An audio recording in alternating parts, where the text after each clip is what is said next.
What's going on, guys? Today we're gonna be changing the expansion tank. So this expansion tank is for the engine and the turbo.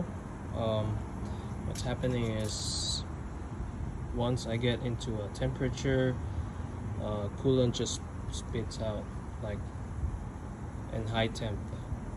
Not on a regular daily basis, but when I'm tracking, I see coolant spitting everywhere. So I changed this, I changed the cap, it didn't change anything. So I might change the tank. Today we're gonna be changing it.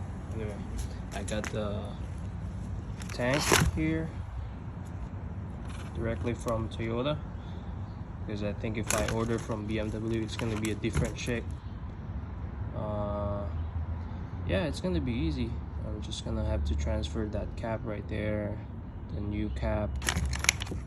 We're gonna have to change the plug, remove the plug, put the bleeding screw here, the bleeding plug,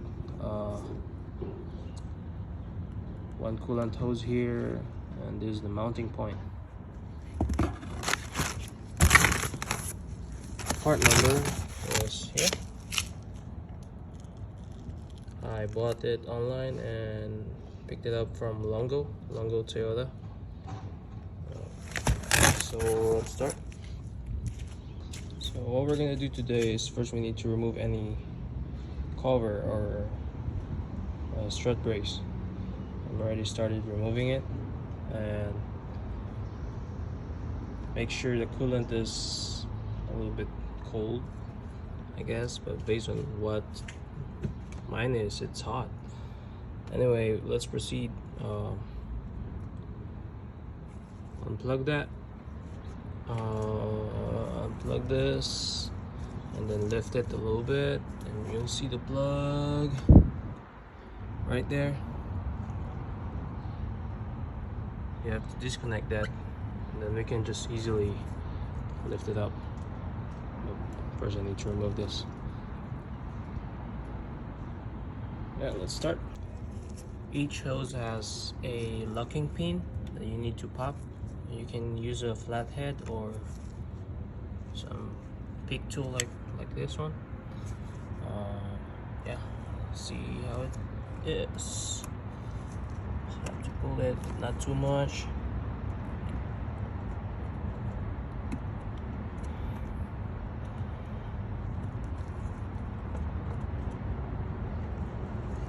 Like that, and take this, make sure it's not going anywhere. It should be good to go.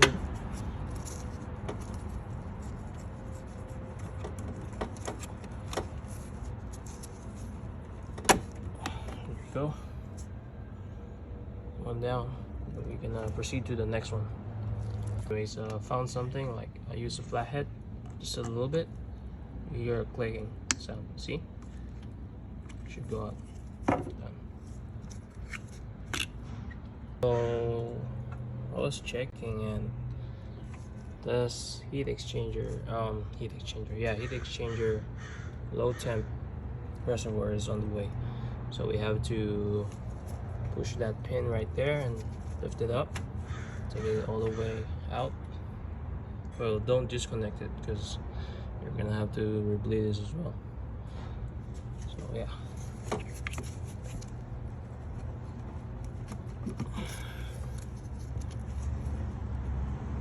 And so we got the tank out.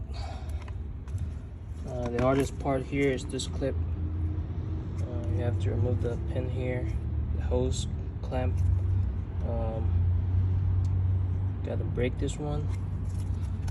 And there's a grommet that's supposed to go in there. You have to pop it. So this is how it should like.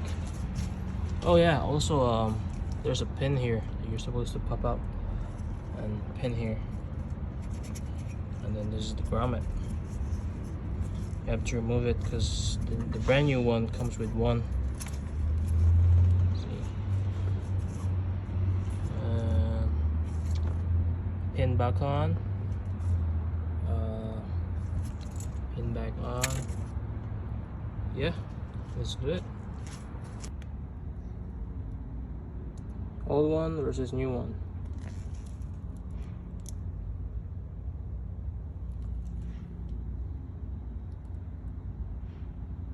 Now we have to transfer this one to that because we don't want to. This one tends to break, but this one is like full brass and can withstand the heat that the coolant gives. Alright, so I just filled it back on. I don't think we need to vacuum bleed this because we did not disconnect any intercooler or turbo hose. We just disconnected from this side, so I think we should be good to go by just filling up this and, you know, have the system bleed from the diagnostic mode. And as you can see, there's a lot of bubbles here.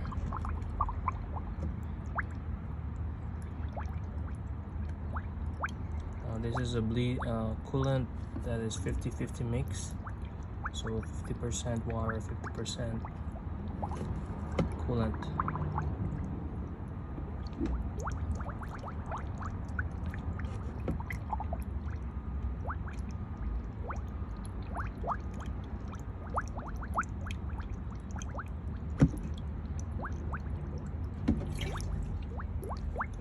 Yeah, so that's how you do it.